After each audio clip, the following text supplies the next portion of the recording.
मोहम्मद अली साहब, आपको क्या लगता है सर, क्या अमरीकी प्रेशर बढ़ेगा पाकिस्तान पे? क्या ये सिर्फ और सिर्फ जीडी वैंस ने अपने दौरे भारत को जस्टिफाई किया है, या पाकिस्तान पे अमेरिका की तरफ से मजीद प्रेशर भी आ सकता है?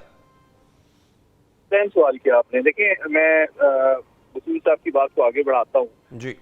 1987 से लेके आज तक 38 साल के दौरान ये 8वां ऐसा क्राइसिस है जो कि पाकिस्तान और भारत के दरमियान भारत की अग्रेसिव पोस्चरिंग और चेस्ट थम्पिंग की वजह से पैदा हुआ है। पहली बात तो ये है, और अल्हम्दुलिल्लाह पिछले 38 साल में brass tacks 1986-87, Kashmir crisis 90, Kargil 99, nuclear test 98, stand off 2001-2 और फिर मुंबई और फिर पुलवामा को अगर आप देखें तो अल्हम्दुलिल्लाह हमारे लिए इस तरह के क्राइसिस पहली बात है कोई नई बात नहीं है।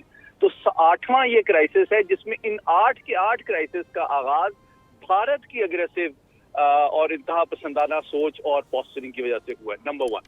नंबर 2 चीज जो है वो ये कि इन तमाम क्राइसिस में अमेरिका ने क्राइसिस मैनेजमेंट में एक अहम रोल अदा किया है, इसको मैनेज करने में और डिफ्यूज करने में। लेकिन इस दफा जो मुनफरिद और नई बात है, जिस तरह कसूरी साहब ने भी कहा कि अगरचे आज भारत अमेरिका के जितना करीब है उतना कभी नहीं था, वो उसका आप यूं समझे कि सेंटर ऑफ ग्रेविटी है उसकी एशिया पैसिफिक की, इंडो पैसिफिक स्ट्रेटेजी का। लेकिन उसके बावजूद यूं लगता है कि भारत को डिसअपॉइंटमेंट हुई है कि अमेरिका ने इतना खुल के उनके मौक़िफ़ की तायीद नहीं की। हालांकि मैं खुल के कहता हूं कि अमेरिकी नायब सदर तो भारत तो उसको अपना दामाद समझता है, उसके बावजूद और इंडो पैसिफिक स्ट्रेटेजी में अहम तरीन हलीफ गर्दाने जाने के बावजूद ट्रंप एडमिनिस्ट्रेशन ने उतनी खुल के एकतरफा तौर पे भारत की हिमायत नहीं की या पाकिस्तान पे दबाव बिल्कुल नहीं डाला। तो ये मैं समझता हूँ भारत के लिए एक डिप्लोमेटिक फेलियर भी है, एक डिसअपॉइंटमेंट और शॉक भी है। और इससे अब लेकिन यहाँ पे मोहम्मद अली साहब एक सवाल और है जो कि as a Pakistani I am sure आपके ज़हन में भी आता होगा, और मैं कसूरी साहब इस सवाल का जवाब आपसे चाहूंगा, पर यही सवाल जो है मैं मोहम्मद अली साहब के पास भी लेकर जाऊंगा कि सर, डिस्पाइट द फैक्ट कि पाकिस्तान ने इंडियन एग्रेशन के सबूत बारहा इंटरनेशनल कम्युनिटी के सामने रखे हैं, हमने डोजियर्स भी दिए, हमने वीडियोस चला दी, ऑडियोस चला दी, टेक्स्ट मैसेजेस दिखा दिए, क्या कुछ नहीं दे दिया। उनका एक यूं कह लें कि एक इंसर्जेंट, एक स्पाई वो हमारे पास मौजूद है कुलभूषण यादव की सूरत में, उससे बड़ा सबूत और क्या हो सकता है?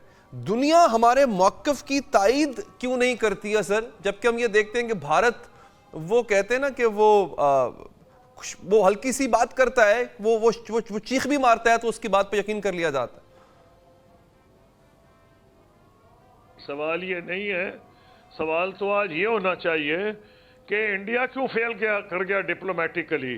ना यूरोपियन यूनियन ने उसका मौक़िफ़ सपोर्ट किया, ना सिक्योरिटी काउंसिल ने किया, चीन ने तो रद्द कर दिया, तुर्की तो खैर हमारा दोस्त है, ना गल्फ के मुल्कों ने सपोर्ट किया इंडिया को, हालांकि उनकी अरबों खरबों डॉलर की उनके साथ ट्रेड हो रही है, सऊदी अरब के साथ, इनके साथ यूएई के साथ, किसी ने नहीं इनको सपोर्ट की थी जिसकी इनको तवक्को थी। तो आपने एक वांस का बयान लेके आप ये समझ रहे हैं, मेरा कहना यह है जब दो न्यूक्लियर पावर्स आमने सामने हो तो उनको यही एडवाइस दी जाती है कि भाई आप मिलें, हल करें और आपस में ताउन करें, जंग की तरफ ना जाएं। चाहे एडवांस का बयान हो, चाहे ट्रंप साहब का बयान हो, चाहे सेक्रेटरी ऑफ स्टेट रूबियो का बयान हो, जो भी बयान आप अमेरिका कर रहे हैं, बाकी जितने भी बयानात हैं, किसी ने ये इंडिया को इनकरेज नहीं किया। अच्छा, एक और बात बता दूं कि वो क्यों नहीं इनकरेज कर रहे। कई हिंदुस्तान के सपोर्टर्स इसलिए नहीं इनकरेज कर रहे, उनको अंदाज़ा है कि जो आज की पोजीशन है, पाकिस्तान का हाथ भारी है, पाकिस्तान की फौजें दोनों जगह पहुंची हैं, लाइन ऑफ कंट्रोल पे और वो इंडिया पाकिस्तान बॉर्डर पे भी। मैं तो शुरू से इस बात का हामी हूँ कि इन दोनों मुल्कों को अमन करके गुर्बत को हटाना चाहिए। तो अच्छा सैयद मोहम्मद अली साहब, आप क्या समझते हैं सर, जो बात कसूरी साहब ने की है, क्या वाकई ही इंडिया को वो सपोर्ट नहीं मिली है जिसकी वो तवक्को कर रहा था? आलमी सतह पे इंडिया का मौक़िफ़ रद्द हुआ है सिवाय चंद एक ममालिक या फिर जेडी वैंस के बयान को के अलावा?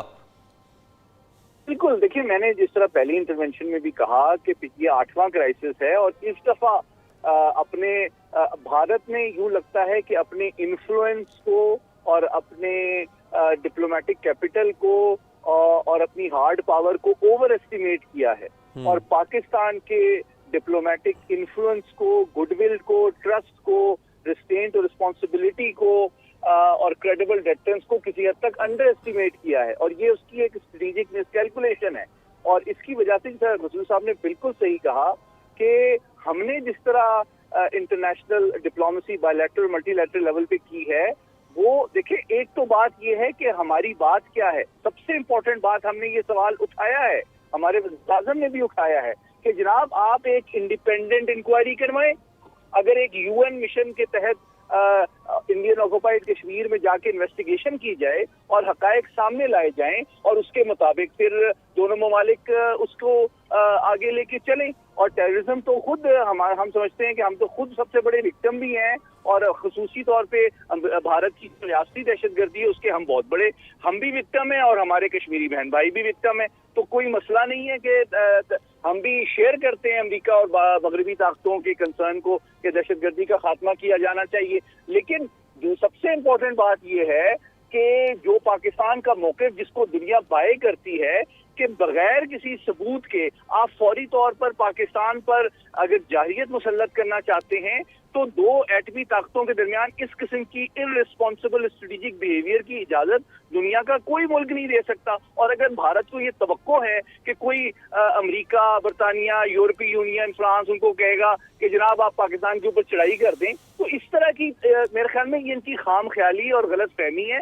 इस तरह की बात तो कोई भी रिस्पॉन्सिबल रियासत नहीं कर सकती। और फिर तीसरी बात ये कि अल्हम्दुलिल्लाह आज हमारी एयरफोर्स, नेवी, आर्मी और स्ट्रेटेजिक फोर्सेस जितनी कैपेबल, जितनी यूनाइटेड और जितनी रेडी हैं, पहले शायद नहीं थी। 6 साल पहले हमने रिस्ट्रेंट शो किया था जब lieutenant general Asim Munir DGI थे। आज वो आर्मी चीफ हैं और वो स्ट्राइक कोर के कमांडर और उनकी फोर्सेस के सामने खड़े होकर इंडिया को पैगाम दे रहे हैं कि हमारी स्ट्राइक फोर्स तैयार है, आप मौका तो दें। इस दफा जंग यहाँ नहीं होगी, अगर आपने जंग मुसल्लत की तो ये जंग भारत के अंदर लड़ी जाएगी।